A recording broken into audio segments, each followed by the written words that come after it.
محترم ناظرین اکرام، اولاد اللہ رب العزت کی طرف سے بہت بڑا انسان کے لیے احسان اور اللہ کی طرف سے یہ نعمت ہے۔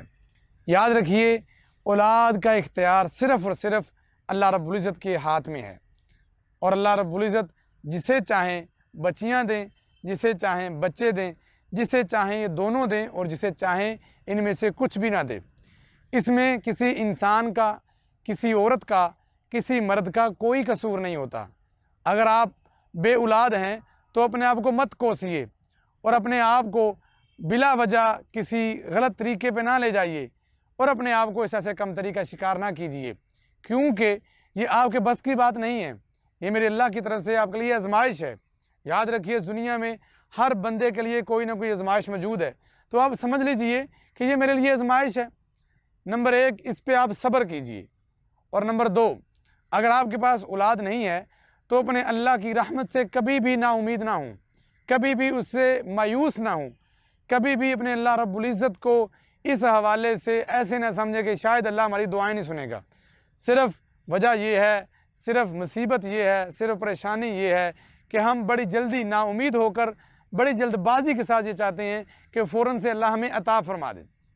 آئیے ایک ایسا وظیفہ اور ایک ایسا ذکر جو آزمودہ ہے، جو تجربہ شدہ ہے، جس پہ پریکٹیکل ہو چکا ہے کہ اس کو وظیفے کو کرنے والے ایک بزرگ جن کی داڑھی سفید ہو چکی تھی، انہوں نے جب اللہ رب العزت کو پکارا تو اللہ رب العزت نے انہیں اولاد نورینہ کے ساتھ نوازا اور ان کی بیوی کو بھی درست کر دیا۔ تو لہٰذا اگر آپ سمجھتے ہیں کہ شاید ہم میں سے دونوں میں سے کسی میں کوئی پرابلم ہے تو آپ میڈیسن لیں، یہ بھی ٹھیک ہے۔ اس کے ساتھ ساتھ یہ وظیفہ آپ جتنے یقین کے ساتھ اور جتنی کثرت کے ساتھ پڑھیں گے، اللہ رب العزت اتنی ہی جلدی آپ کو اس نعمت کے ساتھ ضرور نوازے گا۔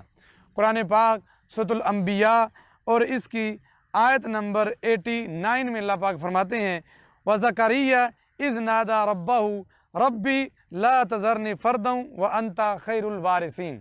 اللہ فرماتے ہیں، جب ہمیں زکریا علیہ السلام نے پکارا، ان کی داڑھی سفید ہو چکی تھی، سر کے بال سفید ہو چکے تھے۔ قرآن پاک میں ہی اللہ پاک ایک اور مقام پہ ارشاد فرماتے ہیں، یہ بالکل بوڑھے ہو چکے تھے، ان کے بال سفید، داڑھی سفید ہو چکی تھی۔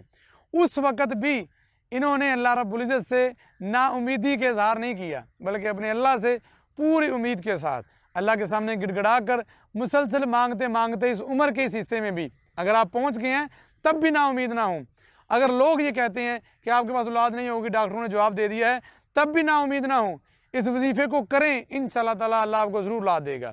کون سی دعا مانگی؟ یہ والی، ربی لا تذرنی فردا وانت خیر الوارثین۔ اے اللہ، تو ہی بہترین وارث دینے والا ہے، اللہ تو مجھے اکیلا نہ چھوڑ، مجھے اچھا وارث عطا فرما دے۔ اللہ جی، پھر آپ نے دعا سن کے کیا کہا؟ ان کی دعا کو قبول کر کے کیا کہا؟ اللہ پاک فرماتے ہیں، فاستجبنا لہ، ہم نے ان کی دعا کو قبول کیا، ووہبنا لہ یحییٰ، ہم نے انہیں حضرت یحییٰ علیہ السلام عطا کیے۔ آگے فرمایا وَأَصْلَحْنَا لَهُ زَوْجَهُ، اللہ فرماتے ہیں ہم نے ان کی بیوی کو بھی ٹھیک کر دیا۔ تو بیوی کو بھی ٹھیک کیا، اور اولاد ہی نہیں دی بلکہ اولاد بھی ایک نرینہ بیٹا اور صالح بیٹا عطا فرمایا۔ آئیے، اگر آپ چاہتے ہیں کہ آپ بیٹا لے لیں، اگر آپ یہ چاہتے ہیں کہ اللہ آپ کو اولاد دے دے، تو اس وظیفے کو کیجئے۔ یہ کڑے، یہ منکے، یہ تعویذ، یہ تسبیح، یہ کچھ بھی نہیں کرتے، کرنے والی ذات میرے اللہ کی ہے۔ اپنے اللہ کو پکاریے، راتوں کو اٹھ کے اس کے سامنے گڑ گڑائیے، اپنے اللہ سے مانگیے، اللہ آپ کو ضرور عطا فرمائیں گے۔ سورۃ الانبیاء میں یہ آزمودہ نسخہ موجود ہے، اسے پڑھیے، خوب پڑھیے، اور اپنے اللہ سے پر امید ہو کر مانگیے، اللہ آپ کو ضرور بھی ضرور نورینہ اولاد کے ساتھ نوازے گا۔